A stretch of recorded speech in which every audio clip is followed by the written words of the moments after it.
don't know, Didi is a Chinese company. They are a ride-hailing company equivalent to Uber or Grab in China. They're the largest one. They're clear market leader in China, right?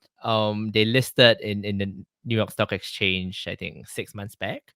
2 days later, the Chinese government asked, "Why did you do this? You have confidential national security information. You shouldn't have done this." And the stock has just gone downhill since then, right? It is listed at 14. It's now at $6. So you Oh, think wow. your growth stocks are bad. This is worse. And I think to maybe hopefully put a bit of an end to the saga.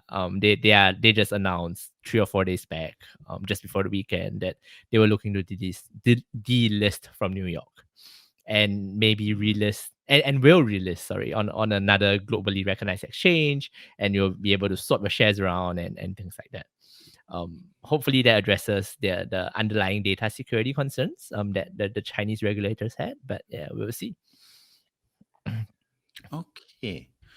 Well, that's pretty straightforward. So it was the reason for the delisting was because of this information, sort of confidential information that they had on on Chinese Chinese government within the Well, Chinese I government, or think just the people. I think that's all speculation, right? So I mean, you Mm, think about ride hailing, theoretically, and I think this was an issue with Strava, the app, the running app long ago, where you could look at people's running routes and track out what an army camp looked like in the US.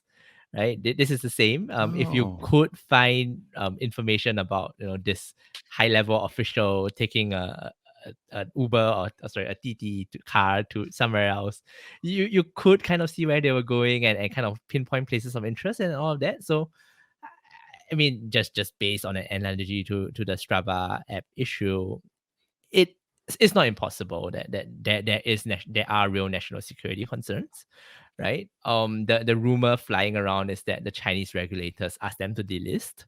I'm that mm, could make sense. I don't know.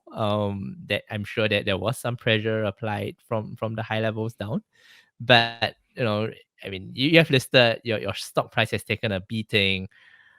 Why wouldn't you delist, right? And again, anecdotally, just from work, there's a lot of plans for delisting from the New York Stock Exchange, right? mm, Especially for companies that have been beaten down. I think a few mm. months back we had the education furor, right, in China, right? People got shares got taken down by 90%. Those are Yeah, almost all going to delist. There are plans in place. It's just the matter of time. got it, got it. Okay, interesting. Yeah. You know, sorry, go for it. Yeah, and sorry, I think one thing that is slightly different for TT is that usually, right, there's really two ways to do it. One is you privatize yourself. So for instance, you had $100 share, it's been whacked down to $10, right? 90% down. Mm, And you go, oh fine, whatever. I'm the owner. I find a few PE buyers in, and I delist for 12, right?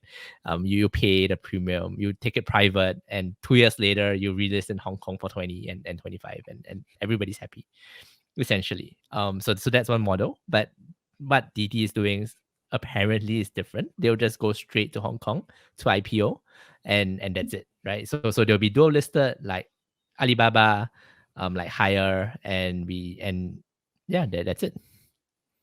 got it. So they are. So just to clarify, they're delisting from NYSE, but they're going to list on the Hong Kong Stock Exchange.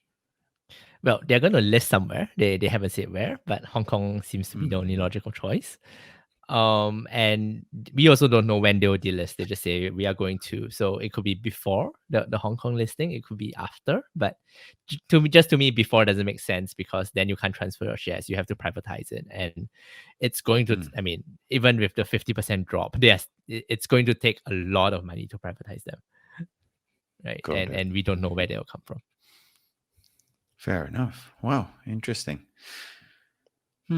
This is, yeah. I mean, for me, it's wreaking. I mean, currently, as we know, there is this sort of U.S.-China tensions, and I don't know if part of this is playing a little bit in there.